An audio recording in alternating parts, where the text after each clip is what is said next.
Jadi Masya Allah, kalaupun hari ini kita berpisah dengan orang yang kita cintai, itu hanya masalah waktu, keberangkatan yang berbeda. Jadi kalau hari ini kita mendapati orang tua kita telah meninggal 2 tahun, 3 tahun yang lalu, itu hanya masalah waktunya saja yang beda. Selama tujuannya sama, yaitu adalah surga, ketemu lagi.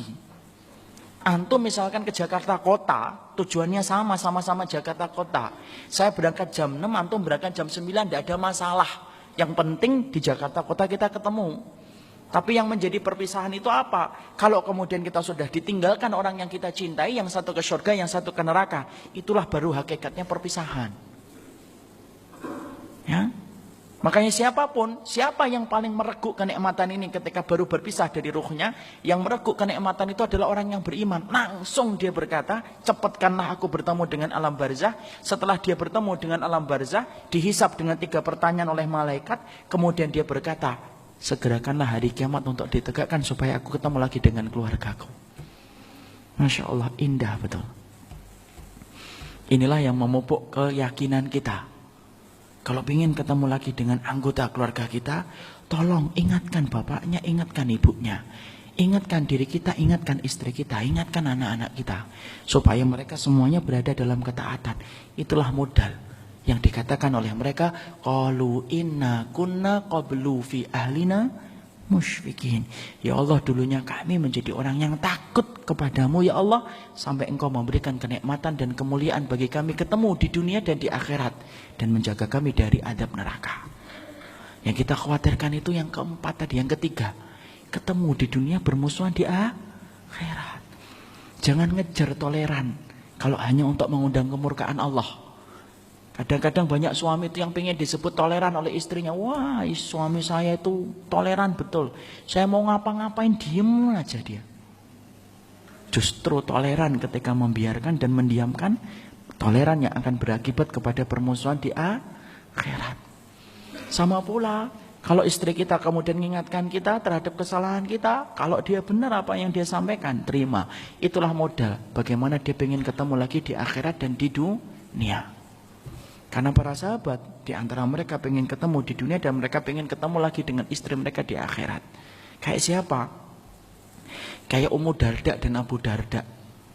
Abu Darda sebelum pisah, sebelum meninggal dunia, dia berpesan kepada istrinya, kalau pengen ketemu dengan aku, jangan nikah lagi. Supaya nanti kita ketemu lagi dalam keridhaan Allah di akhirat. Ummu Darda dipegang kata-kata itu. Makanya Ummu Darda setelah suaminya Abu Darda meninggal dunia, dilamar salah satunya oleh Muawiyah, tetapi ditolak. Lalu kemudian Muawiyah bertanya, kenapa engkau menolakku? Lalu Ummu Darda berkata, karena aku ingin ketemu dengan Abu Darda di surga. Masya Allah ya. Jadi Masya Allah. Jadi boleh bagi seseorang itu meninggalkan wasiat supaya pasangannya tidak menikah lagi, tapi tidak wajib dipenuhi. Seorang suami berkata kepada istrinya, jangan nikah lagi ya. Boleh, tapi wajib dipenuhi? Enggak. Kalau istrinya kemudian takut zina, dia boleh nikah lagi. Sama dengan istri, dia berpesan sama suaminya, bang, jangan nikah lagi ya. Maka kemudian boleh wasiat semacam itu, tapi wajib dipenuhi? Enggak. Apalagi kalau istri sampai berkata, awas ya, saya hantui kamu nanti kalau kemudian nikah. Jadi hantu aja sombong. Jadi hantu itu takut, malah kemudian malah seneng. Masya Allah. Pada laki-laki, udah usah diwasiati kayak gitu, pasti nikah lagi. Jadi Masya Allah, disitulah kita harus paham. Jadi Masya Allah, ya bahwasanya hakikatnya manusia semacam itu. Jadi makanya kalau kemudian ada orang yang hidup di dunia Ustaz tidak punya istri, gimana? Dia akan dipertemukan oleh Allah dan dinikahkan oleh Allah dengan wanita surga yang sepantas dengan dirinya. Sama dengan wanita Ustaz.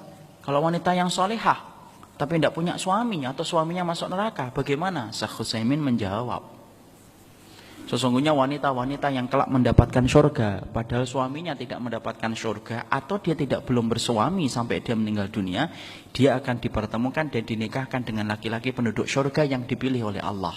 Kayak siapa? Kayak Asia, penduduk surga atau tidak? Penduduk surga. Asia itu penduduk surga. Kemudian di surga nanti sama siapa suaminya? Padahal suaminya itu kan Fir'aun. Dinikahkan, kata Syekh Utsaimin dalam riwayat-riwayat para salafus salih, sesungguhnya Aisyah nanti dinikahkan dengan Rasulullah Sallallahu Alaihi Wasallam. Maryam binti Muzahim penduduk surga atau tidak? Penduduk surga. Tapi kan nggak punya suami, betul. Nanti di surga dinikahkan dengan siapa? Dinikahkan dengan Rasulullah, karena yang setingkat dan sebanding dengan keimanan Maryam dan sebanding dengan keimanan Aisyah, yaitu adalah Rasulullah Sallallahu Alaihi Wasallam. Kalau kemudian ada seorang laki-laki, istrinya 4, kumpul sama siapa? Yang 4-4-nya. Loh nanti cemburu Ustaz. Emang antum kira dijaga permai cemburu? Tidak ada itu. Di surga tidak ada cemburu. Maka sebagaimana kalau ada seorang istri, dia nikah dengan laki-laki, laki-lakinya meninggal dunia. Lalu kemudian dia menikah lagi. Meninggal lagi dunia. Kemudian meninggal lagi. Meninggal lagi. Tiga-tiganya masuk surga. Tiga-tiganya masuk surga Ustaz, laki-lakinya. Masya Allah, itu berarti wanitanya solehah betul itu. Karena laki-lakinya tiga-tiganya masuk surga. Terus sama siapa jodohnya? Maka kemudian para ulama berbeda pendapat. Ada yang mengatakan yang paling akhir. Lah bagaimana dengan nasib dua suaminya yang sebelumnya? Akan dinikahkan oleh Allah dengan perempuan wanita surga yang sepantas dengan mereka. Ada yang mengatakan sesungguhnya dia akan disuruh untuk memilih. Laki-lakinya disuruh untuk kemudian berdiri, lalu kemudian wanita itu suruh memilih. Tapi pendapat yang paling kuat yaitu adalah dia akan disampingkan oleh Allah, akan disandingkan oleh Allah dengan laki-laki yang paling baik akhlaknya di antara 3 laki-laki itu. Masya Allah.